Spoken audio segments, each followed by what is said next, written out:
ตัวบางงามนะโอ้ยติดแต่หัวน้อยเดียวพี่น้องเอ้ยจังได๋ล่ะโอ้ดูงามแท้อู้ปลาข้อพี่น้องปลาข้อกับปลาขาวอยู่หัวยำประตูพี่น้องอยู่นำกันเลยว้ายปลาข้อมาปลอบใจบ่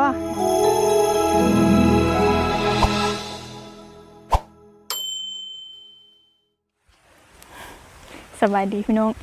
พามันล่าอย่างนี้แหละนักล่าขนตางอนบ่ขนตาคือบ่งอนอันใส่หมองคือเก่านะคะพี่น้องหาเสบียงอาหารเลี้ยงแมวเลี้ยงเจ้าของนี่แหละ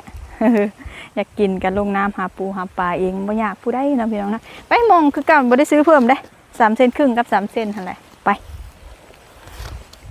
เจ้าที่เจ้าทางเอ้ยขอหาอยู่หากินแน่เด้อมันหมานเด้อเอาไปลูด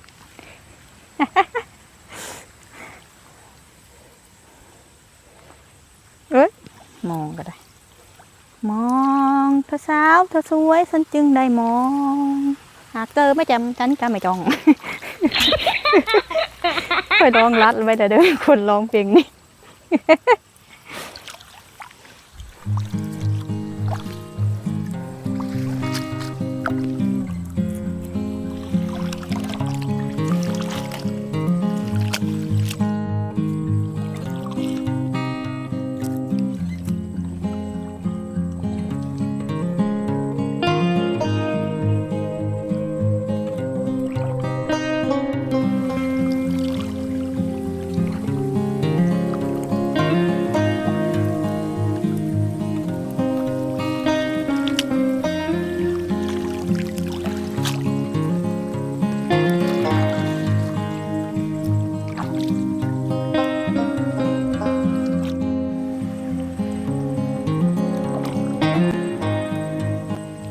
มัดใส่ไปทั่วทิพย์ทั่วแดนนี่นะสนใจเนี่ยใส่มองเนาะ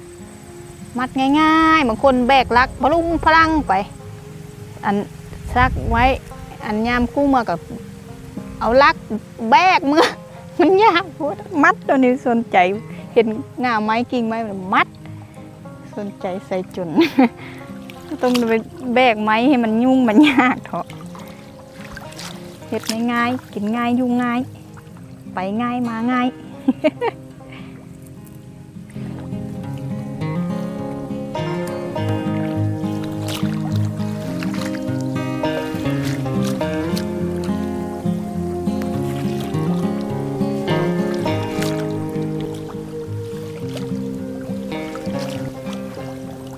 ใส่แล้วพี่น้องยามมือปลาสุดตัวเดียวเป็นน้ำมือน้ำเว้นบางมือกะป่าก็ห้าวบางมือก็เงียบเนาะแล้วแต่มือตรงนี้ฝนก็บ่ค่อยตกพี่น้องมีแต่ครึ้มซื่อๆบ่ค่อยตกป่าก็จักสิเป็นจังไดเนาะมื้อจะมาลุ้นกันไปเมื่อวันนี้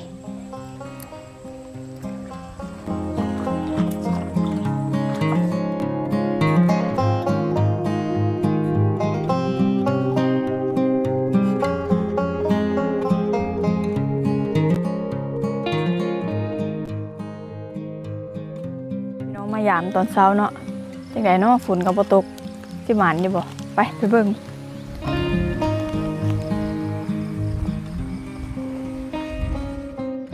มองขาดเนาะมอง3 เซนนี่ตัวแรก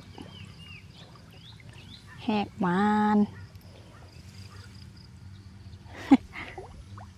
อยู่โซนพุ่น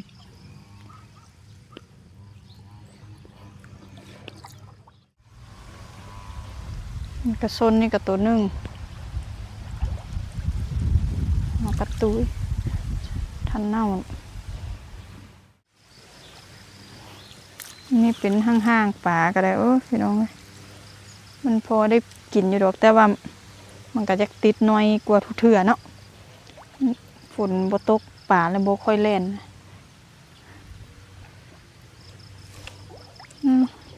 ใส่ละป่า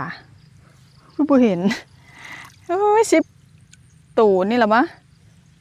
น้องเอ้ยมื้อนี้เป็นจังได๋เนาะมันเป็นอากาศลมๆตั้งแต่จะเพียวใส่ต้นแรงแล้วนะ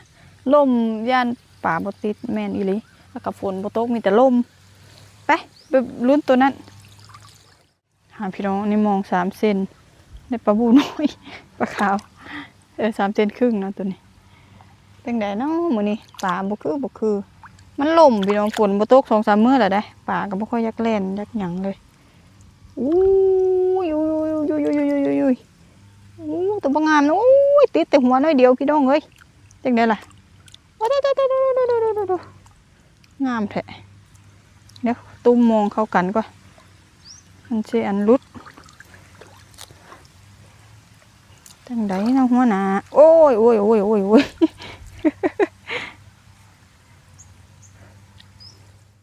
พี่น้องเอ้ยกูมองเป้า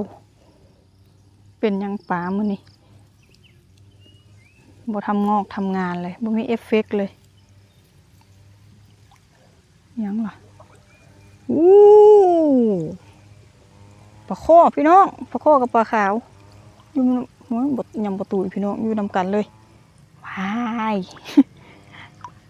ปลาข้อมาปลอบใจบ่รางวัลปลอบใจนี่แหละการหาอยู่หากินน้องพี่น้องนอนบัดใดบัดบ่ว่าล่ะให้หมานตลอดมันก็จะว่าเฮ็ดอ้าวจะว่าอีกมันก็มีได้มีบ่แล้วมันเป็นน้ำมือน้ำเว้นมันเนาะลมพัดวูดอยู่ป่าก็บ่แลนผู้อยู่แจ่ผู้บ่ออกมาจมแจมอยู่ป่ามองตัวนี้ก็พอแล้วโอ้ยได้แต่เท่านี้แหละพี่น้องเอ้ยมองบักดีๆบ่แม่นมองขาดจอยได้มั้งป่าที่เสียได้บ่มาติดแปลกประหลาดเอ้าพอได้กินคือเก่าอะไรพี่น้องเอ้ยแต่ได้น้อยแฮงมื้อนี้จักเป็นอันเดอร์โอ้ยอันนี้ก็สิรุดเลยว่าต้องแต่งอยู่ไปเมื่อ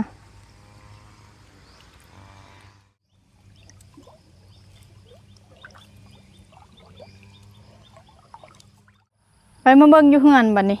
ปลดออกสิได้น้อยได้หลายจัง แต่จังหัวมื้อนี้ไปบัดนี้มาเบิ่งดูฮ้อนเฮือนเลยได้อยู่มันก็พอได้อยู่ได้กินหั่นน่ะแต่ว่าปกติเฮาได้หลายกว่านี้ไงเฮาเลยบ่ค่อยชินกับการได้น้อย ได้บ่ค่อยชินปานใดเอ้ารางวัลปลอบใจปลาข้อตัวนี้เบิ่งไหมพี่น้องสิหลุดแหละห้อยต้องแต่งอยู่แบบนี้เฮ็ดให้มันบ่หลุดเนาะนี่เกาะแต่เท่านี้โอ้ยมันไข่อยู่ในท้องไข่อึ้งๆเอ้าได้อยู่ได้กินคือเก่าล่ะมื้อได้น้อยมื้อได้หลายมันเป็นลมๆพร้อมแหมฝนก็บ่ตกเป็นมีแต่ลมอย่างเดียวฟ้าบ่แล่นเดะมันอยู่แต่ในเฮอะถ้ามันอากาศมันเป็นลมๆนะแต่เทื่อสังเกตหลายเทื่อแล้วใส่ช่วงหนาวๆคือกันได้มันลมวูดๆนี่ฟ้าบ่ค่อยติดหมองเลยจักมันเป็นหยังใส่ละส้นหมองคือหาบ่เห็นส้นมันก่อนมักสิเอาตัวนี้ออกก่อนเนาะห้อยต้องแต่งอยู่นี่โพูดแท้ใส่แต่บ่หลุดตัวบักใหญ่นะนี่ ห้อยต้องแต่งอยู่ปลาหยังอะ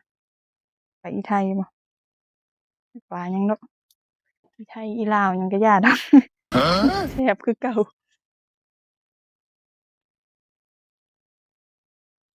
บ่บูเดี๋ยวมาเบิ่งผลประกอบการกดแล้วก็นี่บางคนก็ว่าส่ำนี้ก็ได้แล้วสาวเพียวเอ้ยพอใช้ก็แฮงบ่ได้คือเจ้าเลย มันก็แม่นอยู่ ก็มีหลายคนเว้าอยู่เนาะก็ส่ำนี้ก็ว่าได้แล้วเด้สำหรับข้อยคนว่าเนาะแต่สาวเพียวเคยได้หลายไงถ้าว่าได้น้อยนี่บ่ได้เลยก็คิดว่าบ่ได้เลยนะถ้าได้น้อยอะเพราะเราเคยได้หลายเนาะอ้าวก็เป็นน้ำมือน้ำเว้นมันพี่น้องนี่มันก็ลมแบบนี้แหละมันฝนบ่ตกมีแต่ลมอย่างเดียวฟ้าก็ถ้าบ่แล่นจั่งใดบ่ฮู้เนาะได้อยู่ได้กินคือเก่าแหละพี่น้องเอ้ยปลาเก่าก็ยังปลาใหม่ก็ใหม่อีกแล้วนั่นแหละสำหรับมื้อนี้ก็ขอตัวลาไปก่อนพบกันใหม่คลิปหน้าบ๊ายบาย